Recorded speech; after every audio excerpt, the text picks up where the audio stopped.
Stock x ray, इसमें हम आज बात करेंगे तेल से जुड़े हुए उन शेयरों पर जिन पर कि डायरेक्टली इनडायरेक्टली प्रभाव पड़ता है, और वो छोटे शेयर भी हैं और चल भी रहे हैं। देखिए, आज हमने देखा कि शुगर स्पेस में और पिछले कुछ दिनों में हमने देखा पावर स्पेस में काफ़ी तेज़ी आती हुई दिखाई दी। पावर शेयरों में तेज़ी की वजह एक तो गर्मी का बहुत ज़्यादा बढ़ जाना, दूसरा कि जो रिन्यूएबल एनर्जी वाली कंपनियां हैं उन पर थोड़ा सा ज़्यादा फोकस हो जाना। तो इन सभी को हमने ध्यान में रखते हुए एक कुछ एक शेयर्स मिक्स किए हैं कि तेल का असर इन छोटे शेयरों पर क्या पॉजिटिव होगा या नहीं। तो ये लिस्ट एक बार देख लेते हैं। इस लिस्ट में है JP power, Dwarikesh, Suzlon, Renuka sugar, Ola electric और मैक्लॉयड रसल। अब इन सभी शेयरों पर एक एक करके बात करते हैं। जेपी पावर, यहाँ पर करीब 18 रुपये 60 पैसे की बुक वैल्यू है, 21 का पी मल्टीपल चल रहा है। प्रदीप भाई, ये काउंटर काफ़ी अच्छा चला है पिछले कुछ दिनों में, लेकिन क्या अभी रुकेगा 20 रुपये के आसपास, या ये अभी और चलेगा आगे? देखिए विवेक जी, मुझे लगता है कि जिस तरीके से हमने दोनों मल्टी बिलीनियर्स को देखा है आगे सामने आके ओवरऑल इस ग्रुप को टेक ओवर करने के लिए, अभी तो एक मैटर अभी कोर्ट में भी चल रहा है और इसमें हमारा बहुत टाइम से नेगेटिव व्यू था, लेकिन जैसे ही एक वैल्यू जोन में आया था ऑलमोस्ट 13-14 के लेवल पे, हमने बताया था मनी 9 के शो में डिस्कशन किया था एक बार, मुझे लगता है कि 2021 पॉसिबल है।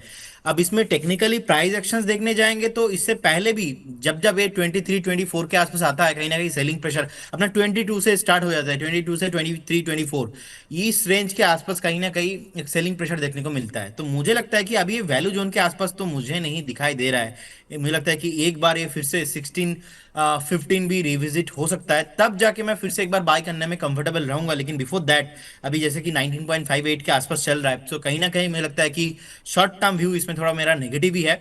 लेकिन अगर एज ए इन्वेस्टर्स अगर आपका व्यू है, अगर जहां पे वेदांता साहब, जहां पे अदानी साहब खुद आ रहे और इस ग्रुप को टेक ओवर करने की बातचीत कर रहा है, तो आपको एक चीज समझना होगा, ऑब्वियसली कुछ ना कुछ तो वैल्यू इसमें है। आपको कुछ समझ में भी नहीं आता, अगर आपका पास एटलीस्ट कुछ ऐसा पैसा है जो पैसा आपका नुकसान भी होता है तो आपको ज्यादा फर्क नहीं पड़ेगा। मैं समझता हूँ कि पर्टिकुलरली इस स्टॉक के लिए लेके आपको मिनिमम 4 से 5 साल का एक व्यू रखना चाहिए। तब जब वैल्यू अनलॉकिंग होगा तो डेफिनेटली पॉसिबिलिटीज है स्टॉक आपको बहुत ही मल्टीवैगर रिटर्न यहाँ पे दे सकता है। अब टेक्निकली देखेंगे तो सर टेक्निकली 23-24 में बार बार कहीं ना कहीं सेलिंग प्रेशर दिख जाता है, तो इसीलिए शॉर्ट टाइम के लिए आई एम आउट। मैं एक बार फिर से एंट्री करना पसंद करूंगा 13-14 के आसपास, नहीं तो थोड़ा बहुत जो अपना दोनों बिलीनियर्स के आसपास जो अभी चल रहा है वो थोड़ा मैटर खत्म होने दीजिए उसके बाद। ठीक है। द्वारिकेश शुगर और रेणुका शुगर, अंशुल भाई, दोनों छोटे शेयर हैं, 50 रुपये से रेंज के नीचे के शेयर हैं। अगर किसी को चुनना हो इस पूरे क्रूड ऑयल के सिनारियो में, जहां पर कि इथेनॉल पर गवर्नमेंट का फोकस बढ़ रहा है, इथेनॉल के प्राइजेस इसलिए बढ़ने की भी उम्मीद होती है, और इथेनॉल पर रियलाइजेशन इन शुगर कंपनीज को ज़्यादा होता है, रेणुका वर्सेस द्वारिकेश, किसे चुने? सर स्टैंडर्ड डिस्क्लेमर, रेणुका कल 28.5 रुपए में बाई रिकमेंड किया हुआ है, रिस्क फ्री भी हो चुके हैं और टारगेट दिया है 30 रुपए 50 पैसे का। तो क्लाइंट्स के पास लॉन्ग हो सकता है और मीडिया प्लेटफॉर्म्स पे भी डिस्कस कहीं ना कहीं हुआ ही होगा, तो लोगों के पास लॉन्ग हो सकता है। ओवरऑल फ्लैग पैटर्न का ब्रेकआउट है जो प्रोबेबली खींच के ले जा सकता है इसको स्टॉक को 30 रुपए 82 पैसे तक। तो थोड़ा सा बफर लेके 30 रुपए 50 पैसे का टारगेट दिया हुआ है, तो स्टॉक अच्छा लग रहा है और ओवरऑल शुगर स्टॉक्स अच्छे लग रहे हैं। आज जो मैं धामपुर शुगर दिया था 152, धामपुर दिया था 150 रुपए में, 162 रुपए का टारगेट कंप्लीट हो गया। ये भी ठीक लग रहा है। अभी अवध शुगर ठीक ही लग रहा है। मवाना शुगर अभी अभी के शो पे चलते समय बाई दिया था। अवध शुगर तो अपर सर्किट में ट्रेड टू ट्रेड में तो इंटरडे नहीं होगा, लेकिन मवाना शुगर अभी दिया है। तो शुगर एज ए पैक मेरे को अच्छा लग रहा है, इसमें ट्रैक्शन बना हुआ है। E85 और E100 अगर ये दोनों चीज आती है तो आप ये मान के चलिए कि सबसे पहले इसका इम्प्लीमेंटेशन टू व्हीलर पे होगा। तो अच्छा रहना चाहिए शुगर। ओवर आउटलुक अगले 1 से 2 हफ्ते के लिए ठीक लग रहे हैं दोनों का मेरे को। नहीं, तो इसमें लॉन्ग टर्म टारगेट क्या रखे हैं, मतलब थोड़ा सा मिड टर्म टारगेट? आपने जो बताया रेणुका शुगर सर और शुगर में कभी लॉन्ग टर्म स्टोरी बनी ही नहीं है। मैं 2008 से इन स्टॉक्स को देख रहा हूँ। हमेशा एक ट्रेडिंग बेट आपको अच्छी मिल जाती है 20-30% की, लेके अगर आप बाहर हो जाते हैं तो आपको फायदा ज्यादा होता है। ऑफ लेट 50-50% की रैली भी आई है, बट वो सस्टेन नहीं की है, तो वो स्वीट स्पॉट है 15 से 20% का मूव निकालना, वो मूव निकालिए और बाहर होइए, फिर टाइटनेस पे ले लीजिएगा। इन्वेस्टमेंट ग्रेड मेरे को अभी तक कभी समझ में आई नहीं, तो लॉन्ग टर्म के टारगेट्स हमने कभी स्टडी किए नहीं। शॉर्ट टर्म में 15-20% की मूव मिलती है और वो बहुत बेहतरीन है, एफडी से दुगनी तिगनी रिटर्न आपको एकदम छोटे टाइम में दे देते हैं। उस लिहाज से फोकस रखिए। तो मेरे को एक बार के लिए ऊपर 33.8 तक जाते हुए दिख रहा है रेनू का, बट मैं पिलर टू पोस्ट छोटे छोटे ट्रेड्स करना ज्यादा पसंद करूंगा बजाय बाय एंड होल्ड के। और द्वारकेश में क्या लेवल देखेंगे आप? द्वारकेश में भी आज ओपन लो के साथ चला है, ब्रेकआउट दिया है। 5164 का एक लेवल आता है अराउंड, जहाँ पे लास्ट स्विंग हाईज है वीकली पे। प्रिसाइसली लेवल आता है 51.95, यहाँ तक आ सकता है। अगर इसके ऊपर निकलता है तो फिर ऑर्डर ब्लॉक वीकली पे रेजिस्टेंस आता है 57.78, यहाँ तक आ सकता है। ठीक है। एक शेयर सुजलॉन, ये लगातार चलता जा रहा है, जैसे जैसे ईरान और अमेरिका का युद्ध और हॉर्मुज की नाकाबंदी और वो सब चल रहा है, क्रूड ऑयल $100 के ऊपर, तो रिन्यूएबल एनर्जी पर थ्रस्ट जा रहा है। और सुजलॉन इक्विपमेंट बनाने वाली सबसे बड़ी कंपनी है, तो उसको सीधा फ़ायदा मिलता है। प्रदीप भाई, फ़ायदा कंपनी को भी मिल रहा है और शेयर धारकों को भी मिल रहा है, लेकिन कब तक मिलेगा, कहाँ तक मिलेगा, ये बता दीजिए। देखिए, अगर टेक्निकल लेवल देखेंगे विवेक जी, कहीं ना कहीं स्टॉक ने 38-40 के लेवल पे बहुत बढ़िया सपोर्ट लेके जिस तरीके से टर्न अराउंड हुआ है, एंड 48 के बाद 50 के बाद ऑलरेडी हमने देखा है ऑलमोस्ट 56-57 तक आया था रिसेंटली। कहीं ना कहीं एक बार मेरे को लगता है कि ये स्टॉक आपको 52-53 तक आ सकता है, लेकिन जिस तरीके से एक बेस फॉर्मेशन हुआ है वीकली चार्ट पे और लगातार 2-3 हफ्ते से अच्छा बेस फॉर्मेशन यहाँ पे ऑलरेडी हो गया है, जो नेक्स्ट टारगेट होना चाहिए इसका 62 के अराउंड, उसके बाद 68। तो 70, लास्ट टाइम हमने देखा था 70 तक भागा था, और इस बार मुझे लगता है कि फिर से 68-70 तक चलने का हाई पॉसिबिलिटीज है। तो अगर किसी के पास एग्जिस्टिंग पोजीशन है, आप एक स्टॉप लॉस अभी यहाँ पे 46 के आसपास मेंटेन करके जाइए, और किसी को फ्रेश बाय करना है तो थोड़ा डीप में आपको बाय करना है। आपको एक बार 51 से 52, 50 से 52 के रेंज पे एक आइडियल प्राइस हो सकता है। मुझे लगता है कि एक 46 का स्टॉप लॉस एंड 50 से लेके 52 के रेंज पे बाय ऑन डीप करने का सलाह रहेगा। और जिनके पास ऑलरेडी है, डेफिनेटली आप बने रहिए 62, उसके बाद 68 का टारगेट रहेगा इस पर्टिकुलर स्टॉक में। ठीक है, बिल्कुल ठीक है सर। अगला काउंटर जो रहेगा वो रहेगा ओला इलेक्ट्रिक। अंशुल भाई, आई नो कि आपने इस पर एक टारगेट दिया था ₹100 पर, कि जब ये चल रहा था कि ये 10-20 रुपये तक आ जाएगा, 10 रुपये तक आई बिलीव आपने बोला था, 23 रुपये तक आ ही गया था सर। जीत का जो पूरा श्रेय है वो आपको जाता है इस चीज़ पर, लेकिन अब बाउंस बैक आया। अब देखिए, जब इलेक्ट्रॉनिक व्हीकल पर सारा थ्रस्ट आ रहा है, आपने अभी बोला भी कि टू व्हीलर स्पेस में ज़्यादा पहले फ़ायदा मिलेगा, क्या ये काउंटर उठा पाएगा फ़ायदा? अच्छा, मेरे को नहीं लगता है काउंटर फायदा उठा पाएगा। एक मतलब हमने ऊपर से नीचे तो प्ले नहीं किया, लेकिन नीचे 27.5 28 और लेवल से बाउंस बैक प्ले किया था, लगभग 35-36 ऑड लेवल्स तक। नीचे जब बाउंस बैक भी प्ले कर लिया, उसके बाद से अवॉइड लिस्ट में जा चुका है काउंटर।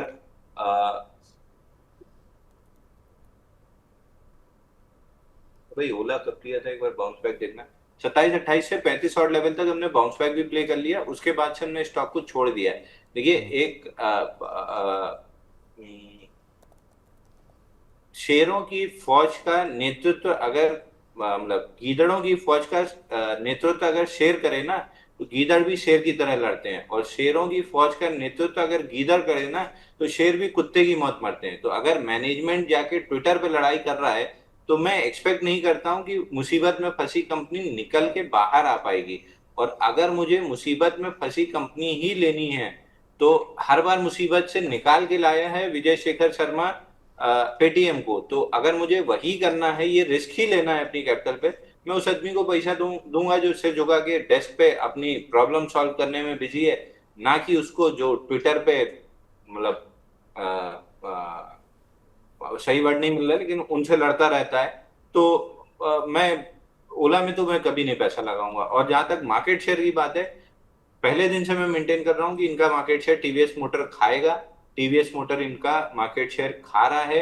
अब मेरे को अपने आसपास एथर की गाड़ियां भी बहुत सारी दिखने लगी हैं, मेरे को भी पसंद आ रही हो सकता है अगली गाड़ी में जब ये पेट्रोल वाली बेचूंगा तो मैं एथर का या टीवीएस, क्योंकि मैं जुपिटर ही यूज करता हूँ बहुत समय से, तो शायद मैं इलेक्ट्रिक भी जुपिटर ही लूंगा।